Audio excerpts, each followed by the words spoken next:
Hello students, this is me Marat Tiwari welcoming you to the channel Let's Crack Gate and ESC Mechanical। मैं अपने बारे में बताऊं, मैंने मास्टर्स किया है आईआईटी खड़गपुर से। 2013 बैच का टॉपर रहा हूं मैं। 8 साल का एक्सपीरियंस है मेरा गेट और ईएससी टीचिंग में एंड मल्टीपल टाइम्स मैंने गेट क्रैक किया है और मैंने गेट की एक पूरी book get in 75 days author की है, जिसमें पूरा टेक्निकल है, मैकेनिक्स से लेकर और इंडस्ट्रियल तक। इसमें आपको प्रीवियस ईयर क्वेश्चंस भी मिल जाएंगे। तो दैट्स अ कॉम्प्रिहेंसिव बुक जिसमें पूरा मैकेनिकल कवर्ड है एंड वो बुक मैंने ही ऑथर की है। आज से मैं स्टार्ट कर रहा हूँ एक बड़ी शुरुआत, क्योंकि ये मैकेनिक्स से शुरुआत हो जरूर रही है, लेकिन ये जाने वाली है लगभग लगभग मैकेनिकल के बहुत सारे सब्जेक्ट्स की तरफ। कि मैंने सोचा कि एक प्रीवियस ईयर क्वेश्चंस के लिए स्टूडेंट्स को बुक्स खरीदनी पड़ती हैं, और बुक्स भी कोई 100-200 रुपए की बुक्स नहीं है। बुक्स भी ठीक ठाक रीजनेबल प्राइसेस में प्रीवियस ईयर क्वेश्चंस के लिए आती हैं। इसलिए मैंने ये इनिशिएटिव लिया है कि चलो एक रिजर्वायर बनाते हैं पीवाईक्यूज का। गेट प्रीवियस ईयर क्वेश्चंस करने के बाद हर सब्जेक्ट में आपका कॉन्फिडेंस बढ़ जाता है कि कंसेप्ट्स सीखने के बाद क्या मैं प्रीवियस ईयर क्वेश्चंस सॉल्व कर पा रहा हूं। तो प्रीवियस ईयर क्वेश्चंस का एक रिजर्वायर मैंने बनाना शुरू किया है और शुरुआत कर रहा हूं मैं इंजीनियरिंग मैकेनिक्स से। इंजीनियरिंग मैकेनिक्स के बाद थ्योरी ऑफ मशीन्स आने वाला है और फील्ड मैकेनिक्स भी आने वाला है बहुत जल्दी। तो धीरे धीरे मैं कोशिश करूंगा कि लगभग सारे सब्जेक्ट्स कवर कर सकूं। मैन्युफैक्चरिंग के लिए राजीव सर भी करने वाले हैं ऐसा ही कुछ बहुत जल्दी, वो भी आपके सामने आना शुरू हो जाएगा। सो आज हम करने वाले हैं इंजीनियरिंग मैकेनिक्स में force systems and equilibrium. Force systems and equilibrium. लेकिन इससे पहले कि हम प्रीवियस ईयर क्वेश्चंस एक एक करके कंसीडर करना शुरू करें, मेक श्योर दैट आप अनअकैडमी पर मुझे फॉलो कर लो। और अनअकैडमी पर जो भी, अगर आप प्लस पे हो ऑलरेडी, तो जो भी कोर्सेज है मेरे, उन कोर्सेज को देखकर आपकी प्रिपरेशन को एनरिच करो। उन कोर्सेज को फॉलो करके आपकी प्रिपरेशन को लगातार एनहांस करने की कोशिश करो, क्योंकि unmatchable quality of problems and unmatchable delivery of concepts, qualitative learning अगर मैकेनिकल इंजीनियरिंग की करनी है तो मेक श्योर कि आप अनअकैडमी पर फटाफट जाओ और मुझे फॉलो कर लो। एंड आगामी 20 जून और 27 जून को कॉम्बैट फिर से एक बार आपके सामने आने वाला है 11 बजे। Unacademy combat. Sir Unacademy combat क्या है? अनअकैडमी कॉम्बैट एक फ्री टेस्ट सीरीज है, लेकिन फ्री का मतलब ये मत समझ लेना कि क्वालिटेटिव नहीं है। फ्री टेस्ट सीरीज जरूर है, लेकिन एक क्वालिटेटिव टेस्ट सीरीज है, क्योंकि इसमें इंडिया के टॉप एजुकेटर्स के क्वेश्चंस आपको मिलने वाले हैं। तो ये एक क्वालिटेटिव टेस्ट सीरीज है, हर संडे 11 बजे। मेक श्योर कि आप कॉम्बैट फॉलो करो हर हाल में। और कॉम्बैट फ्री ही नहीं है। आज के 1 साल पहले तक अगर आप देखोगे तो क्वालिटी टेस्ट सीरीज जो है वो आपको अवेल करने के लिए कुछ ना कुछ देना पड़ता। यहां एक इंस्टीट्यूट है आपके सामने जो आपसे कहता है कि आपको कुछ देने की जरूरत नहीं है। इनफैक्ट आप अगर कुछ अच्छा करने वाले हो कॉम्बैट में तो हम आपको कुछ देने वाले हैं। और हम आपको क्या देने वाले हैं दोस्त? हम आपको देने वाले हैं ऑसम डिस्काउंट्स अनअकैडमी सब्सक्रिप्शन पे।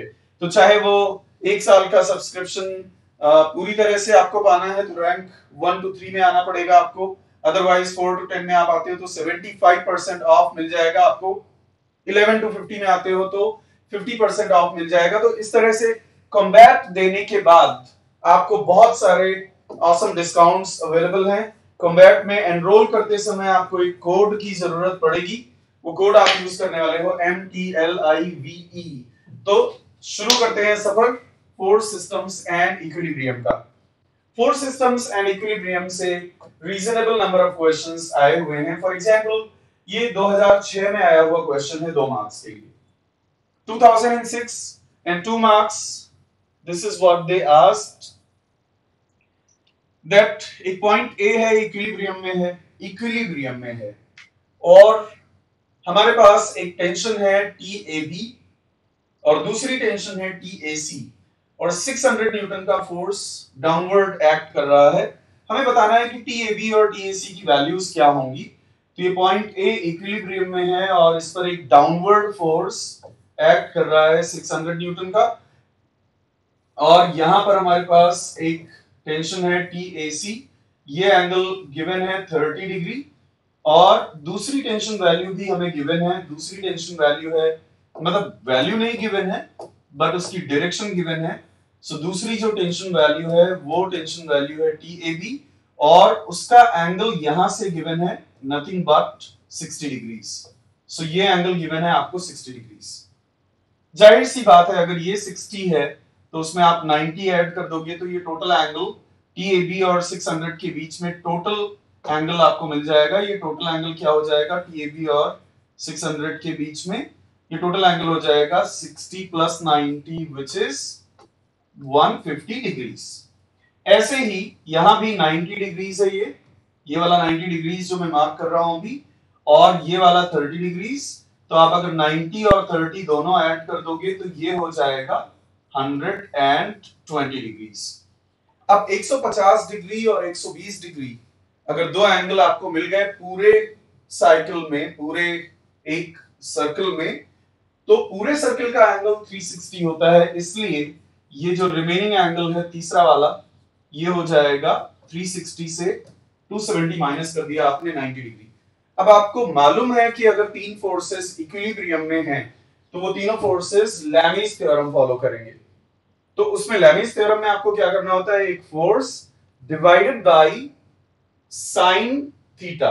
थीटा क्या है, उस फोर्स के ऑपोजिट साइड जो एंगल है। तो आप लिख सकते हो यहां पर TAB डिवाइडेड बाय जो ऑपोजिट साइड एंगल है वो है 120 degrees, and then TAC divided by TAC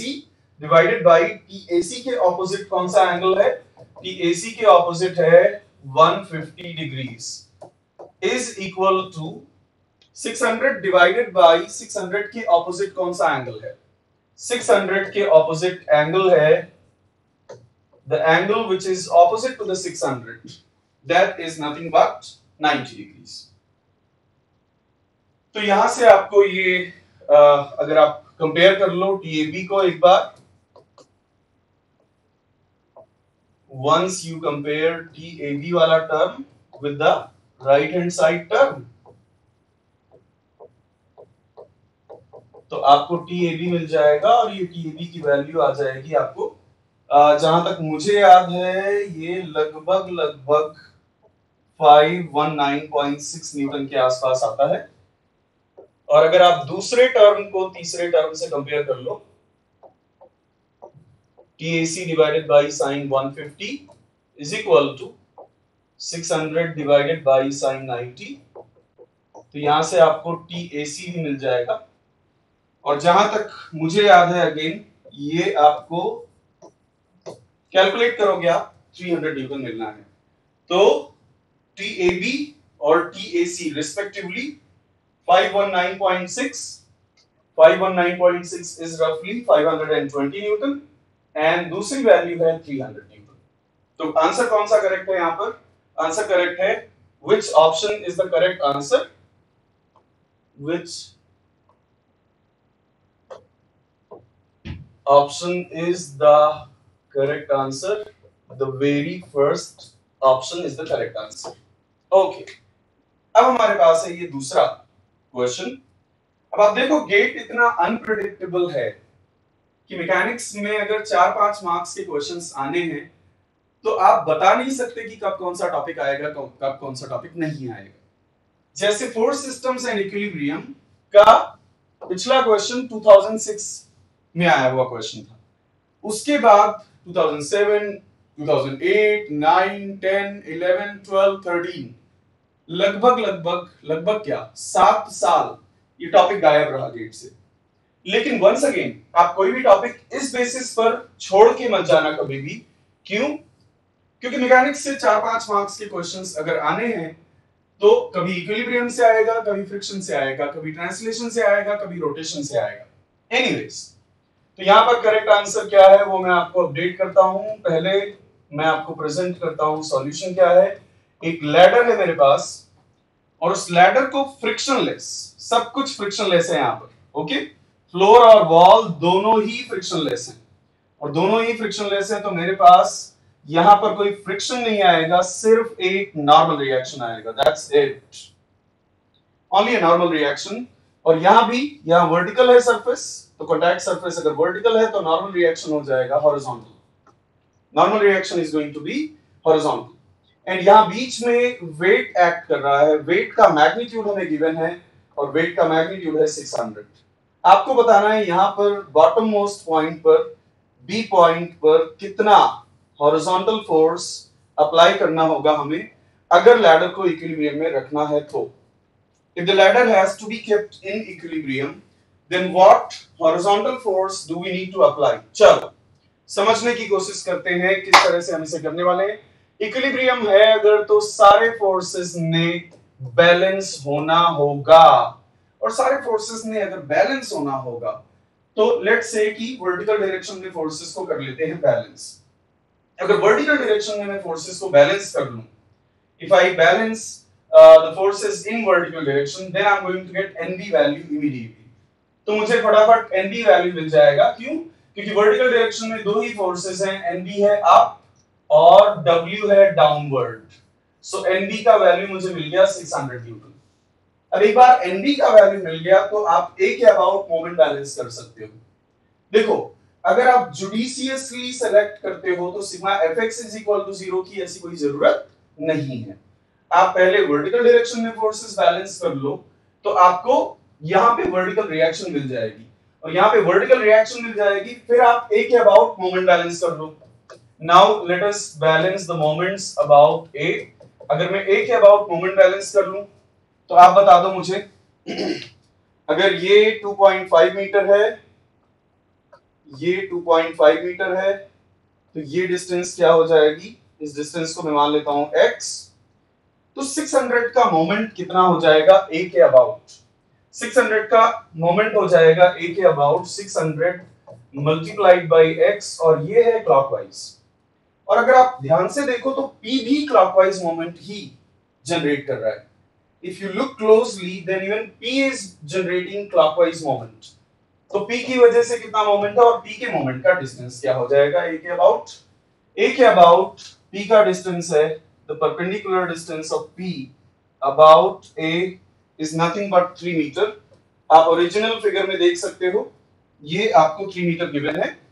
तो P मल्टीप्लाइड बाई 3 ये भी क्लॉकवाइज मोमेंट है, और दूसरी तरफ NB मल्टीप्लाइड बाई 4। क्यों? क्योंकि देखो A से NB की डिस्टेंस अगर आप ओरिजिनल फिगर में देखोगे परपेंडिकुलर डिस्टेंस, तो आपको वो परपेंडिकुलर डिस्टेंस दिखने वाली है 4 मीटर।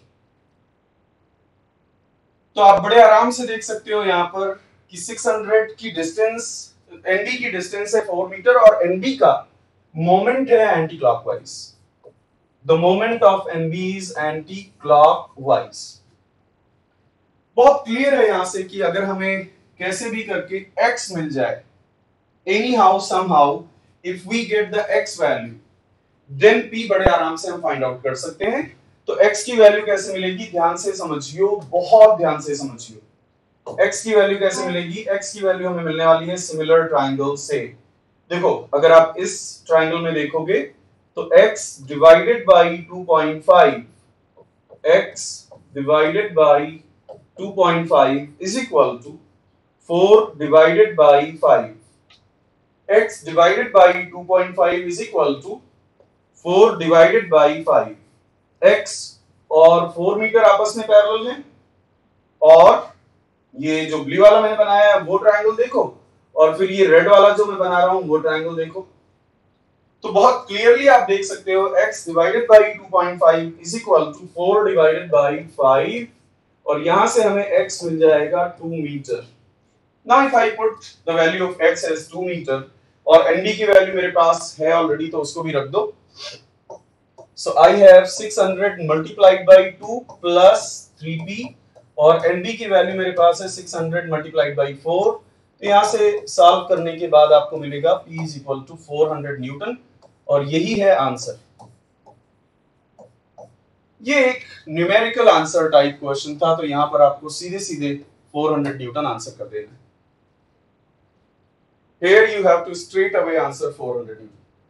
तीसरा सवाल 2016 1 मार्क। तो ये 2016 में आया हुआ प्रॉब्लम है जो कि बहुत ही आसान प्रॉब्लम है। ये शायद हलवा है, ये शायद एक तरह से इसे प्लेट में सजा के दे देना कि ले लो भाई ये 1 मार्क ले लो, वैसा है। एग्जामिनर ने वैसा काम किया है। बहुत ही आसान प्रॉब्लम है। क्यों? क्योंकि आपको पूछा गया है ये F क्या होगा। आपको पूछा गया है 100 न्यूटन वेट को स्ट्रिंग को 30 डिग्री पर होल्ड करने के लिए, स्ट्रिंग को 30 डिग्री पर होल्ड करने के लिए, to hold the string at 30 degree, F की क्या वैल्यू की जरूरत होगी।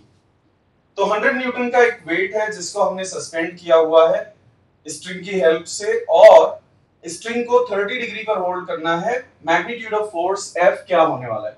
बहुत आसान है। क्यों? क्योंकि तीन फोर्सेस एक पॉइंट पर हैं इक्विलिब्रियम में, तीन फोर्सेस एक पॉइंट पर हैं इक्विलिब्रियम में, और ये आप देख सकते हो ये एंगल है 90 degree, and if this angle is 30 here and this is 90, then ये वाला टोटल एंगल हो जाएगा 120 degree. This total angle will become 120 degree. और अगर एक 120 हो गया और एक 90 हो गया तो फिर तीसरा एंगल आपको बड़े आराम से मिल जाएगा 360 से सब्ट्रैक्ट करने के बाद। After you subtract 120 and 90 from 360, then you are easily going to get the third angle, and the third angle is going to be nothing but 12 9 21, और 36 में से 21 हटा दिया तो 15, तो 150 डिग्री हो गया। अब आप लैमिस थ्योरम यूज कर लो। F divided by sin 150, F divided by sin 150 and 100 divided by sin 120, 100 divided by sin 120। चलो, तो यहां पर आपके पास आ जाएगा 100 divided by sin 120। मैंने आपको बताया लैमिस थ्योरम में क्या करना होता है। लैमिस थ्योरम में force divided by sin theta, where theta is what? Theta is the angle opposite to the force. Okay, तो यहां से आप बड़े आराम से फोर्स की वैल्यू फाइंड आउट कर सकते हो। अगर ये फोर्स की वैल्यू आप फाइंड आउट करने वाले हो, आपको 57.73 न्यूटन मिलने वाला है। सर ऐसे कैसे 57.73? वेल आई थिंक 57.73, फिर भी एक बार आप कैलकुलेट करके देख लो। 100 sin 150 and divided by sin 120, yes 57.73। क्योंकि प्रीवियस ईयर क्वेश्चंस इतनी बार किए हुए हैं कि वो वैल्यूज दिमाग में रह जाती हैं। ये है आपके सामने फिर से एक बार 2016 में आया हुआ प्रॉब्लम, और 2016 में आया हुआ ये प्रॉब्लम 1 मार्क का है। यहां पर एक कंफ्यूजन आपके दिमाग में अराइज हो सकता है, और वो कंफ्यूजन जो आपके दिमाग में अराइज हो सकता है वो ये कि सर 2016 में एक सब्जेक्ट के एक ही टॉपिक से ये 1 मार्क क्वेश्चन भी आया है, और 2016 में ही उसी सब्जेक्ट के उसी चैप्टर से ये भी 1 मार्क का क्वेश्चन आया हुआ है। मैं यहां पर क्लैरिफाई करना चाहता हूं कि गेट के पेपर में मल्टीपल सेट होते हैं, तो एक क्वेश्चन एक सेट में आया हुआ क्वेश्चन है और दूसरा क्वेश्चन दूसरे सेट में आया हुआ क्वेश्चन। ठीक है, 2016 में 3 सेट बने थे मैकेनिकल इंजीनियरिंग में, तो ये किसी दूसरे सेट में आया हुआ क्वेश्चन है। हालांकि ये क्वेश्चन बहुत आसान है। क्यों? क्योंकि यहाँ पर एक फिक्स सपोर्ट है।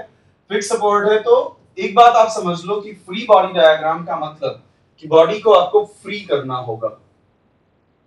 फ्री बॉडी डायग्राम का मतलब होता है कि बॉडी को आपको फ्री करना होगा। जब तक आप बॉडी को सराउंडिंग बॉडीज से फ्री नहीं करोगे, अदरवाइज आपको ऑप्शन ए और ऑप्शन बी सेम दिखने वाले, लेकिन आपको बॉडी को फ्री करना होगा। बॉडी को फ्री करने का मतलब है कि फिर आप सपोर्ट को ड्रॉ करके नहीं दिखा सकते।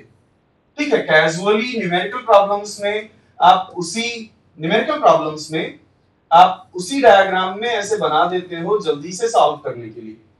इन numerical problems you simply make it like this just to save your time, but accurately speaking free body diagram मतलब free the body and make the diagram. Free body diagram का मतलब क्या? Free body diagram का मतलब free the body and make the diagram. चलो, तो fix support यहां से हटाएंगे, और दोस्त जो F है ना, उसमें तो सारे कंपोनेंट्स दिख रहे हैं हमें। उस F में कुछ X कंपोनेंट भी दिख रहा है, और उस f में कुछ y कंपोनेंट भी दिख रहा है, तो नेचुरल सी बात है x कंपोनेंट को रेजिस्ट करने के लिए एक हॉरिजॉन्टल रिएक्शन डेवलप होगी और y कंपोनेंट को रेजिस्ट करने के लिए एक वर्टिकल रिएक्शन डेवलप होगी। अब अगर ये एक हिंज सपोर्ट होता, वैसे ये एक फिक्स सपोर्ट है लेकिन एक हिंज सपोर्ट होता, तो हिंज सपोर्ट के अबाउट रोटेशन अलाउड होता है। एक हिंज सपोर्ट के अबाउट रोटेशन अलाउड होता है लेकिन एक फिक्स सपोर्ट के अबाउट रोटेशन अलाउड नहीं होता है। तो आपकी कोई रोटेट करने की टेंडेंसी जो है, आपकी कोई मोमेंट वाली जो टेंडेंसी है, उसको ये सपोर्ट रेजिस्ट करने वाला है और इसलिए फिक्स सपोर्ट पर फोर्सेस भी रेजिस्ट किए जाएंगे हर एक डायरेक्शन में और मोमेंट भी रेजिस्ट किया जाएगा और therefore option A is the correct option. Option A is the correct option. चलो, तो ये हो गया हमारे पास। This is what we have. Once again, अगर अभी तक आपने मुझे अनअकैडमी पर नहीं फॉलो किया है, मेक श्योर आप फॉलो कर लो। और दोस्त, ये टेलीग्राम ग्रुप ज्वाइन करना मत भूलना, मैक आर्मी, जहां पर आपको सारे रिसोर्सेज मिलने वाले हैं, एक तरफ से सारे resources, question bank, weekly test, and अगर आप अनअकैडमी प्लस पर हो तो आपको अनमैचेबल क्वालिटी ऑफ कोर्सेज मिलने वाले हैं, मैकेनिक्स से लेकर और इंडस्ट्रियल इंजीनियरिंग तक। तो मेक श्योर दैट आप मुझे फॉलो कर लो। एंड स्टूडेंट्स कम्युनिटी का तहे दिल से शुक्रिया जिसने इतना प्यार दिया, इतना विश्वास जताया मेरे ऊपर। 40 million watch minutes in just 1.5 year. एक साल, 1.5 साल हुआ है मुझे अनअकैडमी में और 40 मिलियन वॉच मिनट्स बहुत बहुत बहुत बहुत बहुत मायने रखता है ये प्यार मेरे लिए। मैं कोशिश करता रहूंगा कि जितने सारे रिसोर्सेज लाके आपके सामने रख सकूं, उतने सारे रिसोर्सेज आपके सामने रखता रहूं। मेक श्योर गाइस दैट आप फॉलो कर लो। और हाँ, ये ऑसम न्यूज, अभी 16th से ही शुरू हुआ है Param batch. Praveen sir, Rajeev sir and me, मैं इस बैच में पूरा डिजाइन करवाने वाला हूं। Mechanics, theory of machines, strength of materials, machine design, सारे डिजाइन के सब्जेक्ट्स अल्टीमेटली और अनमैचेबली।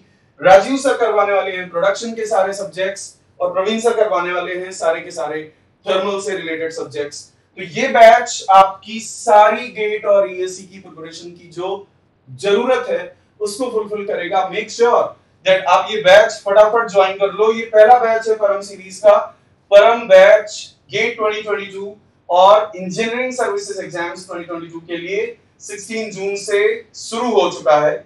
MTLIVE कोड यूज करना है आपको, you will have to use the code. अब आप बोलोगे कि सर आप MTLIVE से क्या मिलेगा? MTLIVE से 10% डिस्काउंट आपको मिलने वाला है। उसके अलावा आपको unmatchable classes, doubts, tests and question bank and revision classes, वो सारी चीजें आपको मिलने वाली हैं। All of them are going to be there. So make sure that अगर आपको बेस्ट पॉसिबल गाइडेंस चाहिए तो MTLIVE कोड यूज करो फटाफट और आ जाओ।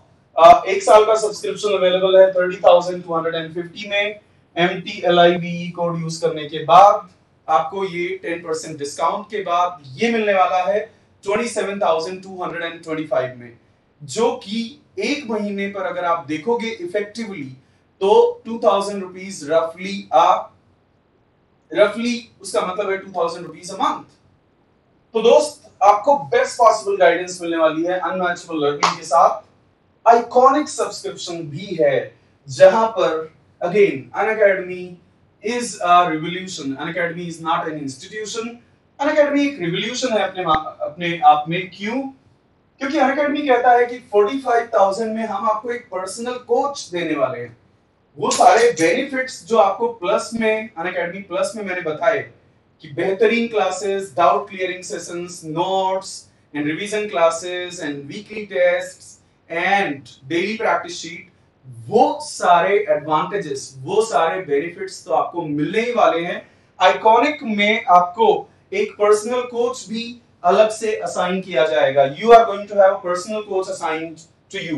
वंस अगेन, कोड यूज करना मत भूलना ताकि आप डिस्काउंट से वंचित ना रह जाओ और बेस्ट पॉसिबल गाइडेंस भी आपको मिलती रहे। और क्यों सब्सक्राइब करना है फटाफट, क्योंकि प्राइस हाइक होने वाला है, बहुत जल्दी प्राइसेस बढ़ने वाले हैं, इसमें टाइम नहीं लगेगा, ये हो सकता है कल हो जाए, हो सकता है परसों हो जाए, तो 1 2 3 दिन के अंदर अंदर ये प्राइस हाइक होने वाला है। Make sure that you subscribe. आगे बढ़ते हैं और आते हैं अगले सवाल पर। 2016 2 मार्क्स। 2016 फिर से एक बार मैंने बोला 2016 में 3 सेट आए हुए थे और हर सेट में एक या दो फोर्स सिस्टम्स एंड इक्विलिब्रियम से सवाल आया हुआ है in every single set. In the figure load P जो आपको दिख रहा है 45 डिग्री पर 1 न्यूटन है, दोनों L की वैल्यूज हैं 1 मीटर, यंग्स मॉड्यूलस है 70 गीगापास्कल और क्रॉस सेक्शन लिंक के लिए आपको दिया हुआ है स्क्वायर 10 mm बाई 10 mm। अब सारे ज्वाइंट्स यहाँ पर पिन ज्वाइंट्स हैं, आपको बताना है लिंक AB में स्ट्रेस क्या होगा। अब आप बोलोगे सर ये तो सोम का क्वेश्चन हो गया और बात सही भी है, तो सर आपने इसको मैकेनिक्स में क्यों काउंट किया? क्योंकि ये क्वेश्चन मैकेनिक्स की नॉलेज अगर आपको है तो एक लाइन में ये क्वेश्चन आप सॉल्व कर लोगे। If you have the knowledge of mechanics, then you are going to solve this question in just one line. कैसे? आप पिन B का फ्री बॉडी डायग्राम बना लो जरा। You draw the free body diagram of pin B. You draw the free body diagram of pin B. Pin B पे हमारे पास एक तो AB member है, तो AB मेंबर में कुछ फोर्स डेवलप हो रहा होगा, AB मेंबर की वजह से पिन B पर कुछ फोर्स डेवलप हो रहा होगा। दूसरा BC मेंबर है, तो उस BC मेंबर की वजह से भी, और ये 2 मार्क्स में आया हुआ क्वेश्चन है। मजे की बात ये है कि ये 2 मार्क्स में आया हुआ क्वेश्चन है और मैं आपको दिखाता हूं इतना आसान क्वेश्चन, लेकिन 2016 बैच में जो मुझे फीडबैक मिला उसमें मुझे जानने को मिला कि लगभग कि हर 10 में 3 बच्चा ये क्वेश्चन नहीं कर पाया, उसको समझ ही नहीं आया अप्रोच कैसे करना है। जब आपके सामने गेट में एक प्रॉब्लम में न्यूनेस आ जाती है तो आप कंसेप्ट जानते हुए भी घबरा जाते हो कि अरे ये क्या आ गया, ऐसा क्वेश्चन तो मैंने कभी देखा ही नहीं। बट दोस्त बिलीव मी, ये बहुत आसान क्वेश्चन है और यहां पर एक फोर्स आपने लगा रखा है और वो फोर्स है 1 न्यूटन। एंड ऐसा गिवन है कि ये दोनों एक लाइन में हैं। कैसे पता चला सर कि ये दोनों एक लाइन में हैं? Sir how do you know that they are in one line? Because यहां भी एंगल 45 डिग्री है और यहां भी एंगल 45 डिग्री है। Here also the angle is 45 degrees and here also the angle is 45 degrees. तो एक बात तो बहुत क्लियर है कि ये FBC और 1 न्यूटन दोनों एक लाइन में हैं, और अगर ये दोनों एक लाइन में हैं तो कुछ तो मजेदार होने वाला है। क्या मजेदार होने वाला है? तो मैं इसी डायरेक्शन में x मान लूंगा और इसके परपेंडिकुलर में y मानने वाला हूं। ओके, अब ये एंगल मैंने मान लिया थीटा, तो आप बता दो मुझे y डायरेक्शन में FBC का कितना कंपोनेंट है? y डायरेक्शन में अगर मैं y डायरेक्शन की बात करूं तो y डायरेक्शन में, क्योंकि ज्वाइंट तो इक्विलिब्रियम में है, अगर वो ज्वाइंट B या पिन B इक्विलिब्रियम में है तो पिन B पर लगने वाले सारे फोर्सेस बैलेंस्ड होने चाहिए। अब उनमें से 2 कोलिनियर हो गए तो वो दोनों के अलोंग ही मैंने x मान लिया और उन दोनों के परपेंडिकुलर मैंने y अस्यूम कर लिया। FBC का कितना कंपोनेंट हो जाएगा? अगर आप बात करते हो y डायरेक्शन की, FBC का कंपोनेंट हो जाएगा नथिंग बट 0। ऐसे ही 1 न्यूटन का कितना कंपोनेंट हो जाएगा अगर आप बात करते हो y डायरेक्शन की? 1 न्यूटन पूरा का पूरा x में है तो y में उसका कोई कंपोनेंट क्यों नहीं होगा, और FAB का कंपोनेंट हो जाएगा y डायरेक्शन में FAB sin थीटा। 60 क्यों लिख रहा हूं मैं? FAB sin थीटा और FAB sin theta is equal to 0। अब थीटा तो 0 है नहीं, इसलिए FAB को 0 होना चाहिए। इसका मतलब दैट मेंबर AB में इस गिवन कॉन्फ़िगरेशन के लिए मेंबर AB में फोर्स 0 है, और अगर मेंबर AB में फोर्स 0 है तो जब फोर्स ही 0 है तो स्ट्रेस भी तो उस मेंबर में 0 ही होगा। then the stress is also going to be 0. Now ये एग्जामिनर जिसने ये प्रॉब्लम सेट की उसका टारगेट ही था, उसका टारगेट ही था आपका ध्यान डाइवर्ट करना। तो ये एक सबक है आपके लिए गेट का, जहां तक सवाल है। As far as GATE is concern, this question is making you learn something. क्या कि कई बार ऐसा हो सकता है, देखो ना, क्या जरूरत पड़ी आपको मॉडुलस ऑफ इलास्टिसिटी की? कोई जरूरत पड़ी क्या इस पूरे कैलकुलेशन में? नहीं। क्या जरूरत पड़ी आपको क्रॉस सेक्शनल एरिया की? कोई जरूरत नहीं पड़ी। करना क्या है? फोर्सेस की इक्विलिब्रियम। एग्जामिनर आपको उलझा किस चीज में रहा है? स्ट्रेस को लेकर जो डेटा यूज होता है उस सारे डेटा में इलास्टिसिटी भी दे दिया, सो दैट लोग डिफॉर्मेशंस के बारे में सोचने लग जाएं। Even the elasticity is given so that people start thinking about deformations. और L भी given है, E भी given है, A भी given है, so that लोग deformations के बारे में सोचने लग जाएं। लेकिन वो सब कुछ भी नहीं करना है, सीधे सीधे फोर्स जीरो मिल रहा है तो मिल रहा है, उसमें हम कुछ कर नहीं सकते। और इक्विलिब्रियम तो यूनिवर्सल प्रिंसिपल है भैया। तो इक्विलिब्रियम यूनिवर्सल प्रिंसिपल है तो एप्लीकेबल होगा ही होगा as long as the pin is in equilibrium। अगर पिन इक्विलिब्रियम में है तो इक्विलिब्रियम है। 2016 अगेन, 2016 एंड 1 मार्क। ये देखा जाए तो मैकेनिक्स का प्रॉब्लम कह सकते हैं या नहीं कह सकते, मुझे नहीं पता। शायद इसे ज्योमेट्री का प्रॉब्लम कहेंगे, लेकिन क्योंकि मैकेनिक्स में इस तरह के प्रॉब्लम्स सॉल्व किए जाते हैं पहले चैप्टर में, इसलिए मैंने इसको मैकेनिक्स के अंदर रखा है। हमें फाइंड आउट करना है h की वैल्यू। यहां पर हमारे पास दो स्मूथ स्फेरिकल बॉल्स हैं। There are two smooth spherical balls, something like this, and bottom से लेकर टॉप तक जो वर्टिकल डिस्टेंस है, ये वर्टिकल डिस्टेंस हमें फाइंड आउट करनी है। अब ये वर्टिकल डिस्टेंस को मैं 3 पार्ट्स में ब्रेक करने वाला हूं। एक पार्ट बड़े वाले स्फीयर की रेडियस, दूसरा पार्ट छोटे वाले स्फीयर की रेडियस, और तीसरा पार्ट हो जाएगा बड़े वाले स्फीयर और छोटे वाले स्फीयर के बीच का डिस्टेंस। इस डिस्टेंस को मैं स्मॉल h कह दूं, चलेगा? Shall I call it small h and is it okay for you? तो जाहिर सी बात है कि कैपिटल H को मैं लिख सकता हूं capital R plus small h। Capital H can be written as capital R plus small h। अब capital R plus small r यहां भी है, capital R plus small r यहां भी है, capital R plus small r यहां भी है, लेकिन स्मॉल h हमें कहीं भी गिवन नहीं है। But small h is not given anywhere. तो कुल मिला के हमें स्मॉल h पे टारगेट करना होगा। स्मॉल h पे कैसे टारगेट करेंगे, बहुत ध्यान से समझियो। स्मॉल h पे टारगेट करने के लिए आप फोकस करो, please focus yourself at this green triangle. Please focus yourself at this green triangle. और इस ग्रीन ट्रायंगल में दोस्त, इस ग्रीन ट्रायंगल में आप देख पा रहे होंगे कि ये फिर से है capital R plus small r। This is once again capital R plus small r। इस ग्रीन ट्रायंगल का हाइपोटेन्यूज है capital R plus small r।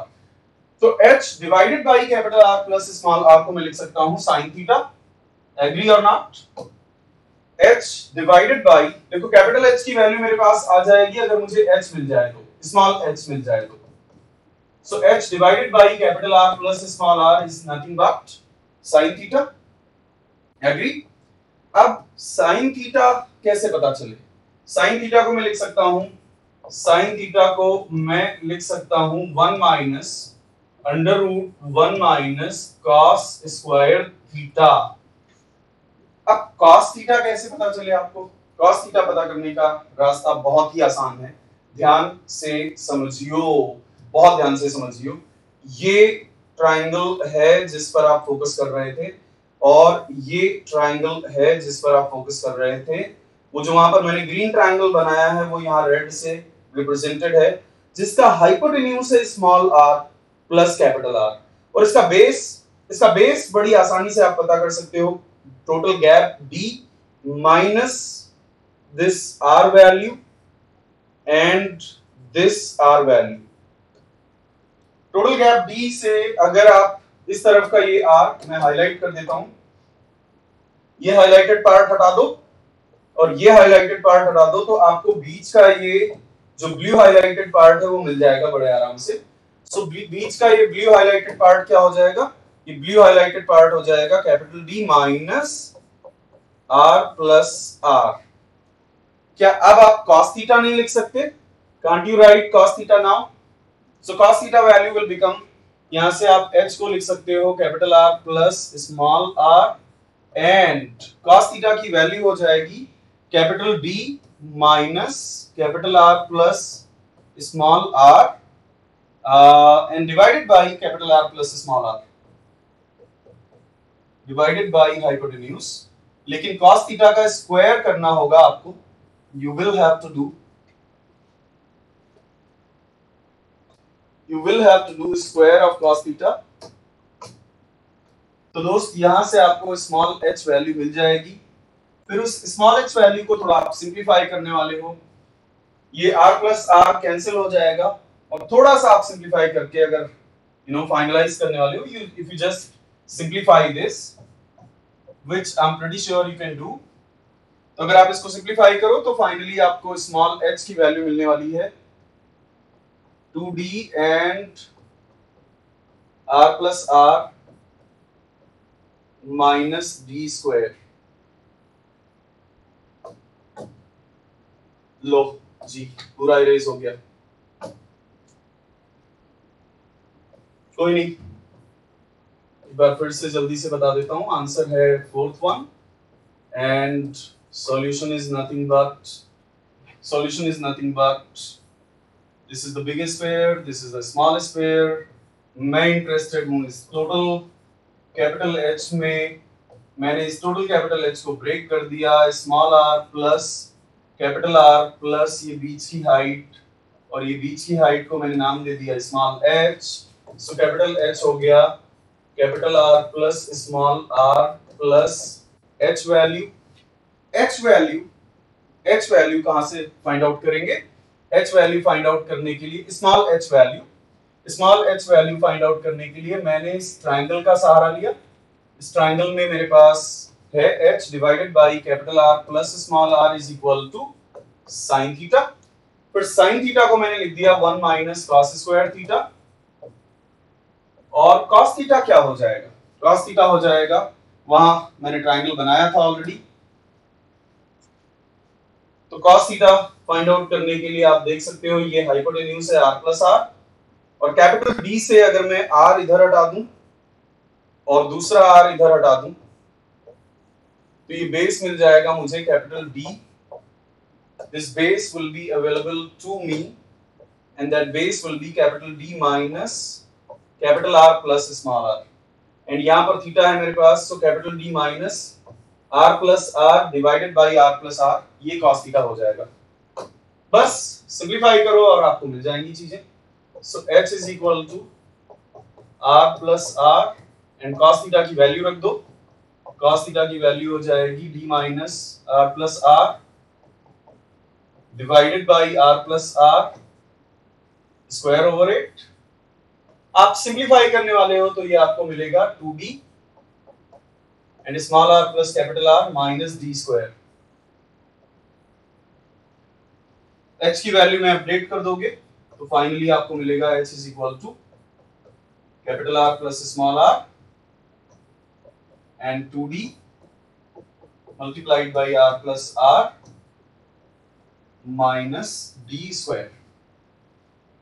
तो ये 2 मार्क्स का प्रॉब्लम जरूर था, लेकिन अच्छा प्रॉब्लम था। This was nonetheless a good problem.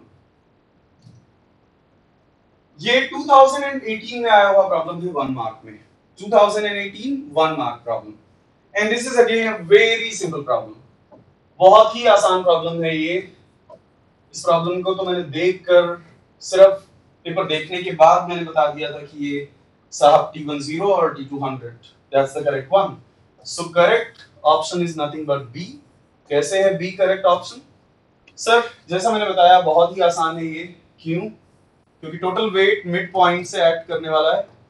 The total weight is going to act to the mid point. Total weight जो होगा इस बार का, वो total weight 100 newton mid point पे एक्ट करने वाला है। और ये जो टेंशन है T2 ये भी मिड पॉइंट पर ही एक्ट करने वाला है, और यहां से जो टेंशन होगा T1 वो एंड पर एक्ट करने वाला है। अब आप अगर ये L/2 है ना, this is nothing but L/2, आप मोमेंट बैलेंस कर दो A के अबाउट, तो T2 का मोमेंट और 100 का मोमेंट दोनों आपस में T2 का मोमेंट या B के अबाउट मोमेंट बैलेंस कर दो बेटर। तो B के अबाउट अगर आप मोमेंट बैलेंस कर दो तो T2 भी वहीं से पास हो रहा है और 100 भी वहीं से पास हो रहा है, तो T2 का मोमेंट भी जीरो हो गया क्योंकि T2 वहीं से पास हो रहा है, और ये 100 न्यूटन का जो फोर्स है ये भी वहीं से पास हो रहा है, तो सिर्फ T1 का मोमेंट आ जाएगा, और T1 का मोमेंट कितना है? T1 का मोमेंट है T1 मल्टीप्लाइड बाई L/2। तो दोस्त ये दोनों टर्म जीरो हो गए, और L/2 तो जीरो हो नहीं सकता,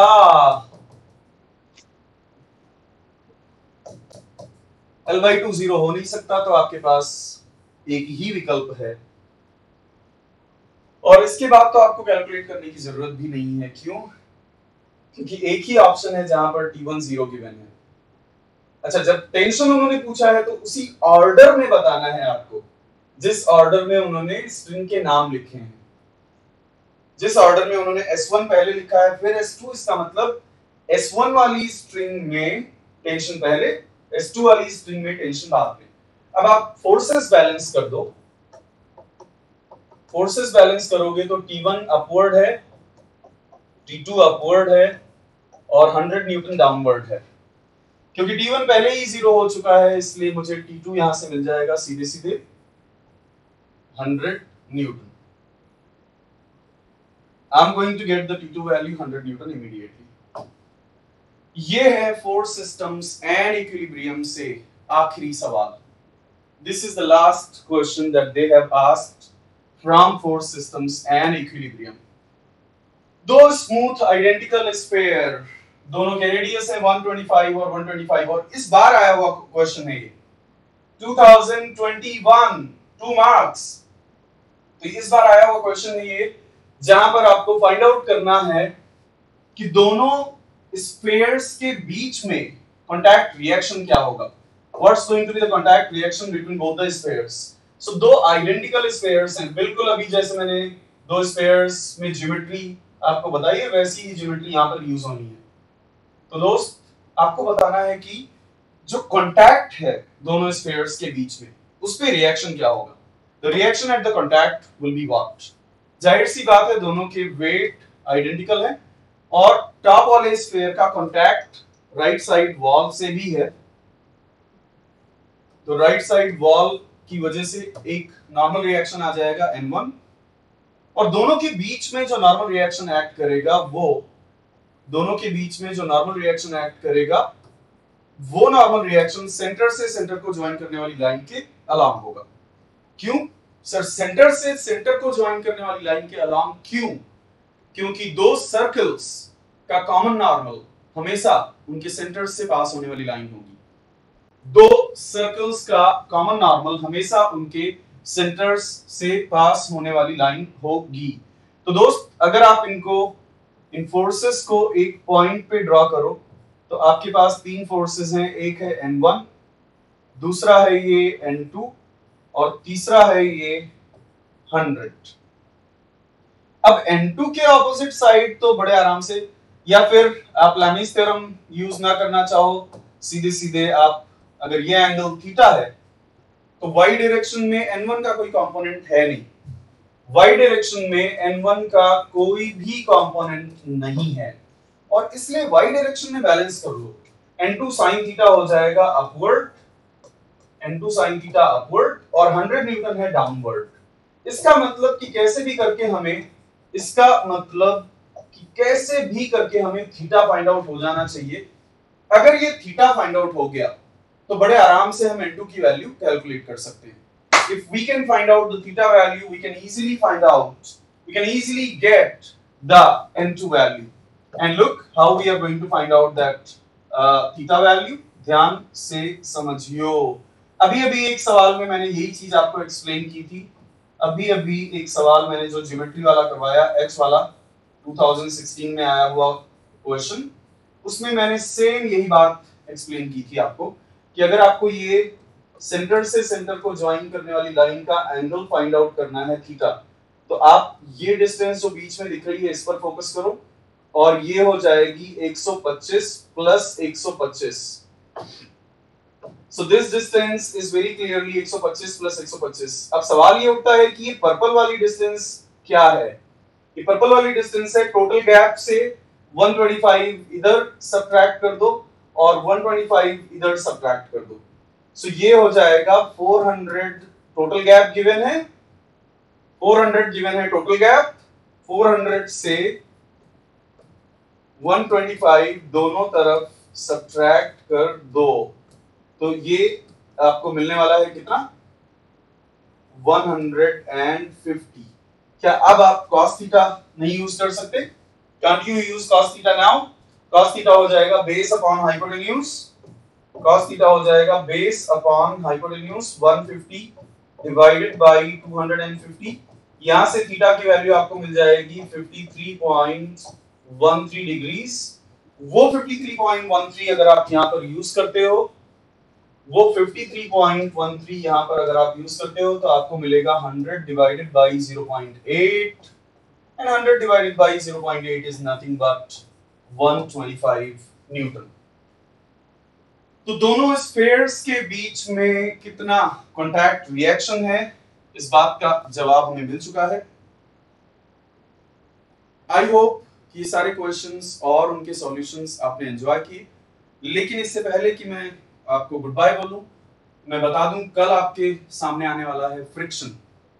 फ्रिक्शन से जितने भी क्वेश्चन आए हैं प्रीवियस ईयर में, गेट में 2001 से लेकर और 2021 तक फ्रिक्शन से आने वाला एक एक सवाल करेंगे।